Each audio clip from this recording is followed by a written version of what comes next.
So how I've done this here for tonight for you, Kirk, is I've done this in the form of a letter that I've written to you guys, just because I think that that's a way of preaching and teaching that is sort of a lost art form.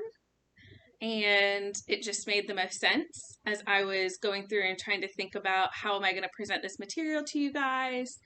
And this is sort of what I've come up with. So here we go. My dear UKirk students, letter writing seems to be a lost art, but it's one that I'm engaging in tonight as we are together. Much of our New Testament is comprised of letters, so I'm taking a page from the early church and writing you a letter as a means of some creative teaching/preaching this evening. Tonight marks the start of a series on mental health challenges and wholehearted living. We'll be exploring mental health challenges such as depression, anxiety, and PTSD, and we'll end our series by looking at resilience in the face of mental health challenges. I first encountered the idea of wholehearted living through Rachel Held Evans, a prolific writer who passed away suddenly at the age of 37 in 2019. She had started working on a book called Wholehearted Faith that was only recently finished by a friend of hers. The first half of the book comprises her writings on wholehearted faith and living, and the second half are essays of hers. I don't know about you, but I could use some advice in the wholehearted living department. The trauma of COVID-19 continues to be so real, and I can see it manifesting in how I complete schoolwork, as well as how it feeds into my own personal life and mental health.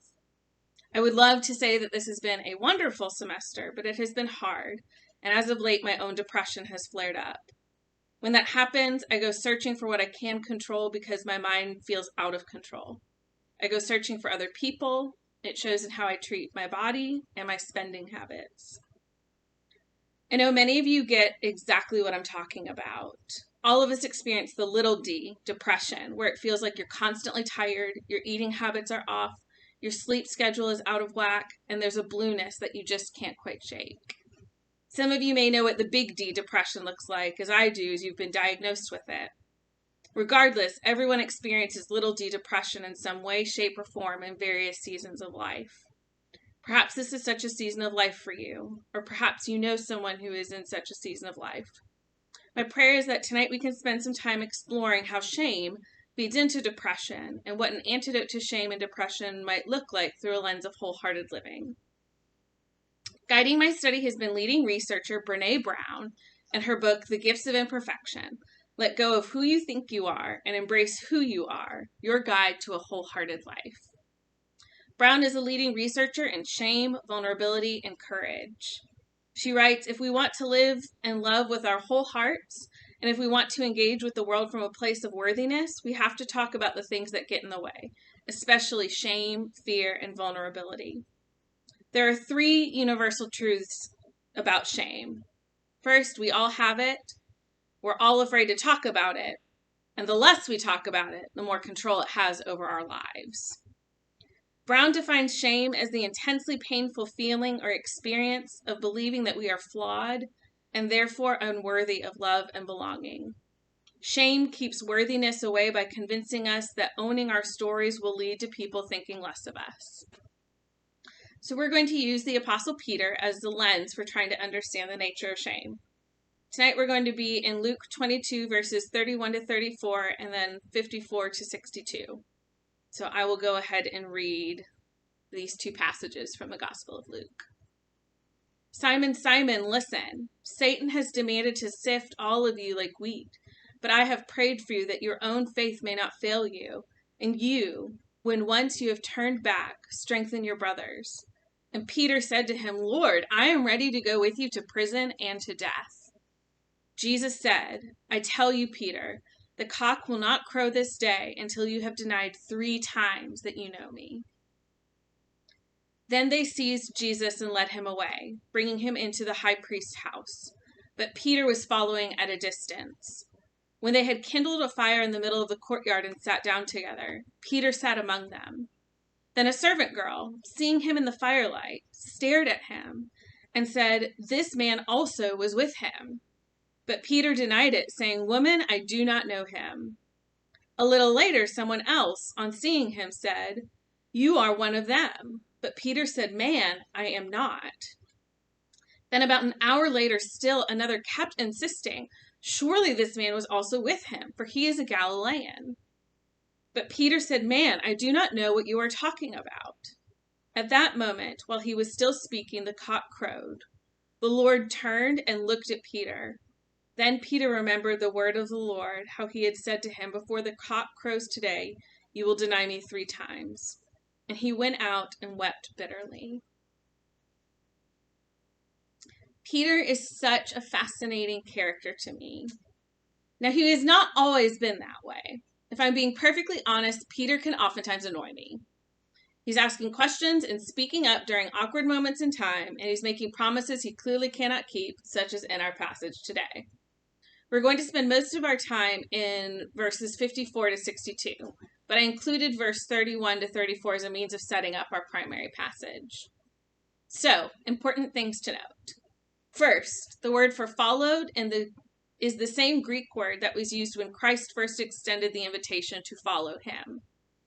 Even though Peter is following at a distance, Peter is holding true to what he proclaimed. Lord, I am ready to go with you to prison and to death. Yet as the evening wears on, we know what happens. First, a servant girl studies him intently and recognizes him. Peter does not simply deny Jesus. The Greek word here means to disown. The second person who recognizes evokes a response that literally translates as, I am not who you think I am. And the final piece of recognition translates to, I do not understand you.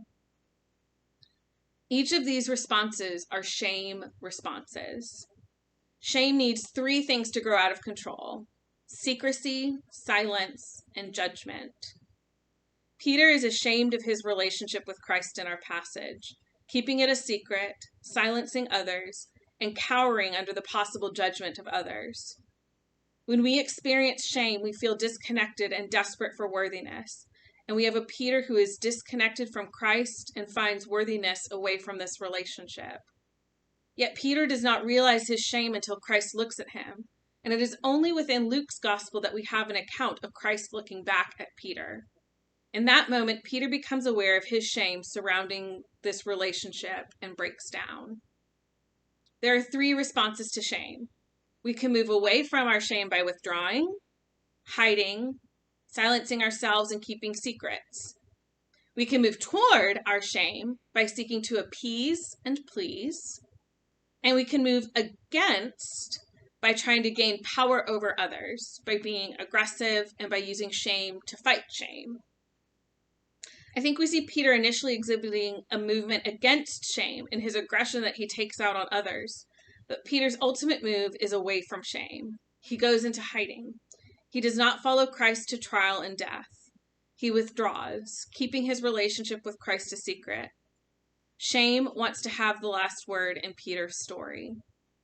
But Brown writes that story is about worthiness and embracing the imperfections that bring us courage, compassion, and connection. If we want to live fully, without constant fear of not being enough, we have to own our story. Part of owning our story is being honest and authentic about our stories.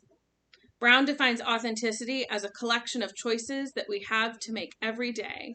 It's the choice to show up and be real, the choice to be honest, the choice to let our true selves be seen.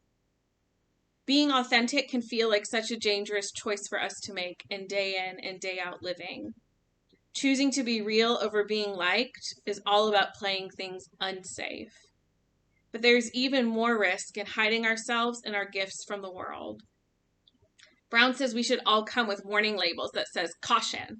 If you trade your authenticity for safety, you may experience the following: anxiety, depression, eating disorders, addiction, rage, blame, resentment, and inexplicable grief. I think I can feel so ready to judge Peter in our passage because normally Peter is so authentic and vulnerable. Peter is always asking the questions that no one else would dare to ask, is putting himself out there.